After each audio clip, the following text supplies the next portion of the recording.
तो मेरे हाथ में जो चीज है ना, ये है iPhone 18 pro and iPhone 18 pro max की डमी यूनिट्स। अब आप लोग बोलोगे कि भाई ये तो डमी यूनिट्स हैं, इसमें ऐसा कुछ खास क्या है? तो मैं आपको बता दूं, डमी यूनिट्स CAT फाइल्स होती हैं, जिससे आपको पता लगता है कि आने वाला जो फोन है iPhone 18 pro and iPhone 18 pro max, उसकी विड्थ क्या होगी, उसका साइज क्या होगा, उसका कैमरा मॉड्यूल कैसा आएगा, उसकी प्लेसमेंट कहाँ होगी, साथ में जब आप इसकी विड्थ देखते हो तो वो कैसी होगी। इवन जो स्पीकर्स हैं, टाइप सी पोर्ट है या फिर कुछ और भी फिजिकल जो चेंजेस है ना, वो आप देख के पता लगा सकते हो कि आईफोन 18 सीरीज प्रो या प्रो मैक्स कैसे आपको देखने को मिल जाएंगे। इवन जो कलर्स हैं, ये चेरी डार्क कलर है, ऐसे ही आईफोन 18 प्रो मैक्स के अंदर आपको कलर देखने को मिलेगा। एक कलर और है जो मैं आगे बताऊंगा आपको, लेकिन उससे पहले बता दूं, इस वीडियो के अंदर हम बात करने वाले हैं कि भाई आईफोन 18 प्रो में क्या क्या चीजें आएंगी, साथ में क्या आपको अपग्रेड करना चाहिए, नहीं करना चाहिए, और कौन से फोन से अपग्रेड करना चाहिए, साथ में इस बार इसमें न्यू क्या है। तो मेरा नाम है प्रवीण और आप देख रहे हो चैनल टेक्स्टअप। भाई ऐसा कंटेंट बनाने में बहुत टाइम, रिसर्च और ये यूनिट मैनेज करने में बहुत टाइम और पैसा जाता है। तो भाई लाइक कर दो, सब्सक्राइब कर दो, ऐसा कंटेंट आपको मिलता रहेगा। सबसे पहले अगर आप देखोगे ना भाई, मैं इनके डिजाइन और कलर फैक्टर की बात करता हूँ। आईफोन 18 प्रो को जब आप देखते हो ना, तो ऐसा कोई भी बड़ा चेंज आपको नहीं देखने को मिलेगा, लेकिन बहुत छोटे छोटे जो चेंजेस है ना, वो आपको डेफिनेटली देखने को मिलेंगे। सबसे पहले जो कलर है, ये एकदम ऑल न्यू कलर है, जो कि आईफोन 18 प्रो के अंदर आपको देखने को मिलेगा। प्रो मैक्स में भी ये कलर है। इसके अलावा एक कलर और आपको देखने को मिलेगा, वो है sky blue, light sky blue colour देखने को मिलेगा, और वो मुझे लगता है कि बहुत अच्छा लगेगा। मुझे इतना पसंद ये वाला कलर नहीं आया, लेकिन हाँ वो कलर बहुत डेफिनेटली अच्छा लग रहा है। उसके बाद जो मुझे फिजिकल तौर पे जो दूसरा बड़ा चेंज दिख रहा है, वो है इसका कैमरा बम्प। ये आपको स्लाइटली थोड़ा सा बड़ा देखने को मिलेगा इस बारी, और थोड़ा सा बाहर को निकला हुआ, क्योंकि यहाँ पर इस बार जो मेन कैमरा है उसके अंदर आपको वेरिएबल अपर्चर का ऑप्शन देखने को मिलेगा। अब उसकी वजह से क्या होगा कि जब भी आप फोटोज क्लिक करते हो तो आप अपना अपर्चर खुद कस्टमाइज कर पाओगे, कम ज्यादा कर पाओगे। उसकी वजह से कैमरा के अंदर भी आपको ज्यादा फीचर ऑप्शन मिलेंगे। ओके, एक चीज आपको मैं क्लियर कर दूं, भाई एप्पल जो इस साल करने जा रहा है ना, वो आज तक एप्पल ने नहीं करा, क्योंकि इतने सारे लॉन्चेस एक बार में होंगे। देखो इस साल ना 2026 की जो सितंबर वीक है, उसके अंदर ना आपको आईफोन 18 देखने को नहीं मिलेगा, आपको प्रो देखने को मिलेगा, प्रो मैक्स देखने को मिलेगा।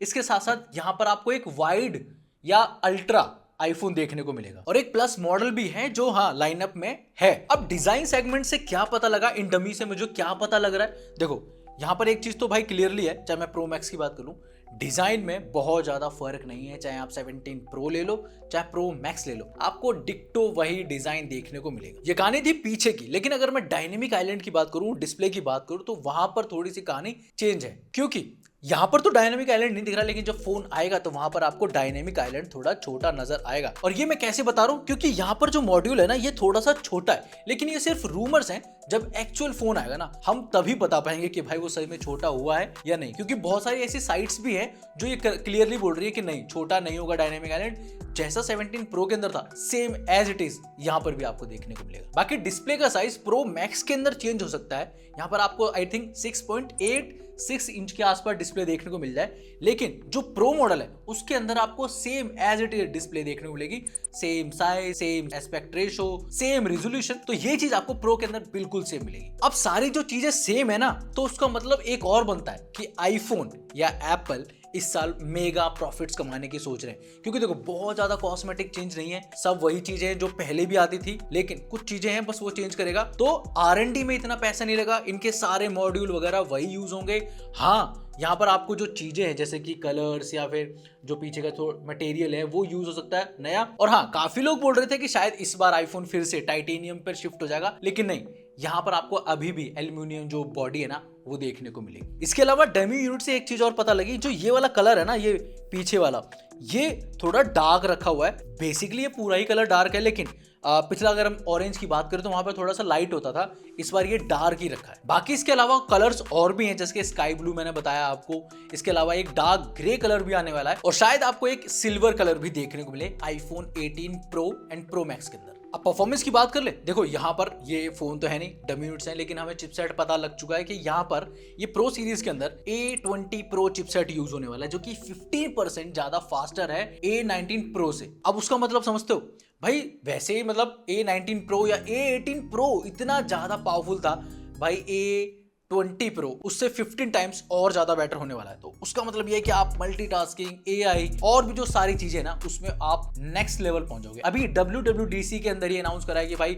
AI पहले से ज्यादा सुधर चुका है, नया Siri AI आपको देखने को मिल चुका है, इसके अंदर फोटो असिस्टेंट का फीचर आ गया है, फोटो के अंदर आप बहुत सारी एडिटिंग भी कर सकते हो। पर इसका एक मतलब और भी निकलता है, अगर A20 Pro चिप यूज करता है ना मतलब आईफोन, तो वहां पर ना उसकी जो कॉस्टिंग है ना वो भी बढ़ती है, मतलब लगभग $35 के आसपास कॉस्टिंग बढ़ जाती है सिर्फ चिपसेट यूज करने पर, क्योंकि $50 के आसपास लगते हैं 3 नैनोमीटर चिपसेट बनाने के लिए, और जबकि $85 लगते हैं अगर आप 2 नैनोमीटर चिपसेट लगाते हो। तो चिपसेट से ना $35 का पर फोन पे भाई आपको प्राइस बढ़ जाता है। और ये सिर्फ मैं एक कंपोनेंट की बात कर रहा हूँ, बाकी और भी चीजें, क्योंकि इसके मॉडम भी चेंज होने वाला है। चलो उसकी बात करते हैं। देखो एप्पल है ना अपना C1 जो मॉडम है ना वो यूज कर रहा था 17 सीरीज के अंदर, अब उसी का अपग्रेडेड वर्जन C2 यूज करने वाला है iPhone 18 Pro and Pro Max के अंदर। क्यों? क्योंकि देखो क्वालकॉम का पहले यूज करते थे, अगर कोई भी नया फीचर देना है तो भाई वहां पर लाइसेंसिंग फीस लगती थी, लेकिन जब अपना मॉडम होगा तो वहां पर अगर कोई फीचर देना है तो भाई वो ज्यादा बढ़िया तरीके से इंप्लीमेंटेशन हो पाएगा,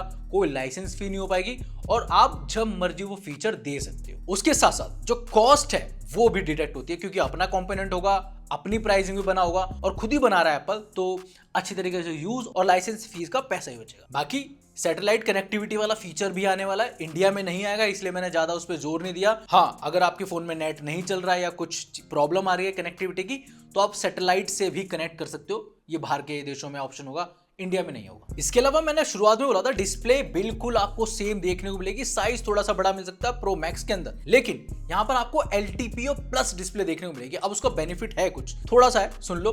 देखो जब भी लो एक्टिविटी मोड में आपको फोन होता है तो पहले ही वो LTPO डिस्प्ले जो आती थी ना वही बैटरी सेव करती थी, लेकिन LTPO प्लस और ज्यादा बैटरी सेव करेगी अगर आपका फोन एकदम लो एक्टिविटी में पड़ा हुआ है। सीधा सिंपल यही है, आपकी जो बैटरी बैकअप है वो थोड़ा सा और चलने वाला है LTPO प्लस डिस्प्ले की वजह से। और अब बात करते हैं कैमरास की। देखो कैमरास के अंदर जैसे मैंने शुरुआत में बताया था कि भाई वेरिएबल अपर्चर आने वाला है, जिसका मतलब ये होता है कि भाई आप कंट्रोल कर सकते हो। अभी तक ना 1.78 के आसपास जो अपर्चर है ना वो सेट मिलता था, उसे आप चेंज नहीं कर सकते थे, लेकिन अब जब वेरिएबल अपर्चर आएगा तो भाई आप उसे चेंज कर पाओगे। समझ लो जैसे कि मिररलेस कैमराज में होता है, अगर आपको कुछ चीज पास से शूट करनी है, उसके पीछे बोके लाना है, तो आप अपर्चर चेंज कर सकते हो, कम कर सकते हो, 1.4 कर सकते हो, 1.2 भी कर सकते हो, जैसा आपका लेंस होता है वैसे ही आप यहां पर भी आप चेंज कर पाओगे। हाँ, ये मुझे अभी एग्जैक्ट नहीं पता है कि वो अपर्चर कहां तक जाएगा, 1.2 हो जाएगा, 1.4 जाएगा, लेकिन शायद रूमर्स है कि 1.4 तक आपको देखने को मिले, जिसकी वजह से आपको मोर लाइट, अच्छा बोके और शायद सिनेमैटिक वीडियोस के अंदर आपको इंप्रूवमेंट देखने को मिल जाए। और जब आप पोर्ट्रेट्स क्लिक करोगे तो यस, और ज़्यादा इंप्रूव फोटोज आपको देखने को मिलेंगी, और ज़्यादा नेचुरल कलर्स, और ज़्यादा सब्जेक्ट ज़्यादा क्लियर दिखाई देगा, शार्पनेस अच्छी हो जाएगी, और बोके तो भाई जितना अपर्चर कम होगा उस हिसाब से फोटो अच्छी होगी। इवन लो लाइट के अंदर भी हेल्प करता है, जब एकदम अंधेरा होता है या कम लाइट होती है, एकदम लो लाइट होती है, तो भाई आप ज़्यादा अपर्चर को खोलोगे तो बढ़िया तरीके से ऑब्जेक्ट, सब्जेक्ट या फिर बैकग्राउंड को वो एक्सपोजर मेंटेन कर पाएगा। बाकी कैमरास में ऐसा कोई और बड़ा अपग्रेड नहीं है, 48 मेगापिक्सल के ट्रिपल कैमरा सेटअप आपको देखने को मिलेंगे। बाकी रूमर्स ये भी है कि शायद एक लेंस आपको 200 मेगापिक्सल मिल जाए, लेकिन मुझे नहीं लगता कि 200 मेगापिक्सल आईफोन इस बार तो देने वाला है, वो आईफोन 20 प्रो के लिए रख लो। बाकी अब बात करते हैं बैटरी की। देखो हाँ, इस बार आईफोन ने भाई जो बैटरी है ना उसके जो रूमर्स अभी तक निकल के आ रहे हैं वो ये है कि यहाँ पर आपको 5100 से लेके 5200 mAh के आसपास बैटरी देखने को मिल जाएगी, एंड जो वायर्ड चार्जिंग है वो 40 वॉट के आसपास देखने को मिलेगी। अब आई नो काफी लोग आएंगे कि भाई 5000 mAh की बैटरी 2026 के अंदर, जहां दूसरे ब्रांड 11000 12000 पे पहुंच गए, ये 5000, हाँ डेफिनेटली मुझे भी कम लग रही है, लेकिन यहाँ पर ना देखो जो चिपसेट है ना वो 30% मोर बैटरी आपकी चलाने वाला है, C2 मॉडम यूज करने वाला है, जिसकी वजह से और ज्यादा मतलब ऑप्टिमाइज हो जाएगी। उसके साथ साथ LTPO प्लस डिस्प्ले भी आने वाली है, जिसकी वजह से और थोड़ी सी बैटरी ज्यादा चलेगी। तो हाँ, ये सारा एक बाइंड अप बना के ना आपकी जो 5000 mAh की बैटरी है ना, अगर आप किसी एंड्रॉइड फोन से कंपेयर करोगे तो लगभग मैं बोल सकता हूँ 6500 mAh के बैटरी के बराबर आउटपुट देगी आपको। बाकी 2TB वेरिएंट के साथ फोन आ सकता है और iOS 27 आपको देखने को मिलेगा, जैसे कि WWDC के अंदर ये चीजें अनाउंस भी हो गई। अब प्राइस का खेल समझ लेते हैं, क्योंकि देखो यहाँ पर ना एक फोल्ड और आने वाला है। ये तो गैलेक्सी है, लेकिन ऐसा ही कुछ पासपोर्ट साइज वाला फोल्ड भी आने वाला है, तो उसको भी देखते हुए ना इनकी प्राइस भी डिसाइड होगी। देखो बाहर के देशों में ना उसकी जो प्राइस है लगभग $2200-2300 के आसपास है, इंडिया में आते आते वो 2.5 लाख रुपए के आसपास आपको देखने को मिलेगा। इस बार मुझे लग रहा है कि शायद जैसे डॉलर का प्राइस इंडिया में बढ़ चुका है, क्रूड ऑयल का प्राइस बढ़ चुका है, ट्रांसपोर्टेशन का प्राइस बढ़ चुका है, और भी जो चीजें हैं उसका भी प्राइस बढ़ा है। इवन जो रैम और रोम का जो चक्कर चल रहा है, दूसरे जो फोन है 20-20 हजार रुपए प्राइस बढ़ा चुके हैं। डेफिनेटली आईफोन भी लगभग 10 से 15 हजार रुपए भाई बढ़ा के ही आएगा। मुझे लग रहा है कि शायद प्रो इस बार 1.5 लाख रुपए टच कर जाए। शायद प्रो आपको लगभग 1.5 लाख रुपए के आसपास मिले, जबकि प्रो मैक्स की अगर बात करूं तो भाई इसमें भी आप 10 से 15 हजार रुपए और ऐड ऑन कर लो। ये फोन इस साल लगभग 160-160-65 के आसपास देखने को मिल सकता है। 256 GB की बात कर रहा हूँ और ये भी 256 GB की बात कर रहा हूँ। तो इस साल कुछ प्राइसिंग भाई ये हो सकती है। ये रूमर्स हैं, लेकिन यस आपको सारे फैक्टर पता है कि प्राइसिंग बढ़ेगी जरूर, लेकिन कितनी बढ़ेगी ये मेरा मोटा मोटा अंदाजा लगा है। आप मुझे कमेंट्स में भी बता सकते हो। अब बात आती है कि आपको अपग्रेड करना चाहिए या फिर नहीं करना चाहिए। देखो मैं पहले बता दूं, मेरे पास ना 14 प्रो है। इस साल मैं सोच रहा हूं कि शायद मैं अपग्रेड कर लूं। वैसे 15 प्लस भी है मेरे पास, लेकिन यस वो प्लस है, प्रो मॉडल की बातचीत अलग होती है। यस मेरे लिए हो सकता है कि अपग्रेड कर लूं। मैंने भी अभी तक ना 15 प्रो लिया था, ना 16 प्रो लिया था, ना 17 प्रो लिया था, क्योंकि ऐसा कोई सिग्निफिकेंट चेंजेस नहीं थे मेरे लिए तो। लेकिन इस साल मैं सोच रहा हूं कि शायद मैं अपग्रेड कर लूं। तो हाँ, अगर आपके पास 13, 14, 15 तक मैं बोल सकता हूं कि हाँ अपग्रेड कर सकते हो। 16, 17 है, अब मत करना भाई अपग्रेड। कोई भी इतना कोई मैसिव अपग्रेड नहीं आने वाला है इनके अंदर, और मुझे लगता भी नहीं है कि आपको अपग्रेड करने की जरूरत भी है। अपने पैसे फूकने की जरूरत नहीं है। अगर आप इस साल भी कोई नया फोन लेने चाहते हो ना, तो मैं एक ओपिनियन दूंगा आपको कि शायद ले लो। अगर आपको ऐसा लगता है कि भाई मेरे को थोड़े पैसे बचाने, 17 प्रो ले लेना या 17 प्रो मैक्स ले लेना, 17 भी ले लेना, वो ज़्यादा बेटर डील आपको देखने को मिलेगी। बाकी कलर्स का लफड़ा है तो भाई स्किन वगैरह चढ़वा लेना। या देखो ये मैं उन लोगों के लिए बोल रहा हूँ जिनके पास एकदम पैसे की शॉर्टेज रहती है, जिनके पास अथा पैसा रजवाड़े हैं, अरे दो खरीदो भाई, आप 2 TV वाला खरीदो भाई, सोना जड़वाओ उसमें, जो मर्जी करा सकते हो। मेरा बस कहने का मतलब ये है। तो इन डमी यूनिट से हमें बहुत सारी चीजें पता लगी कि भाई फोन एक्चुअल में कैसा देखने को मिलेगा, क्या क्या चीजें आएंगी। मैंने आपको डिटेल में बता दिया एकदम सिंपल सोबर तरीके से। बाकी आप बताओ फोन की प्राइस क्या होगी और सबसे बेस्ट फीचर इस iPhone 18 Pro सीरीज के अंदर कौन सा लगा, कमेंट बॉक्स में जरूर बताना। मैं मिलता हूं नेक्स्ट वीडियो के अंदर।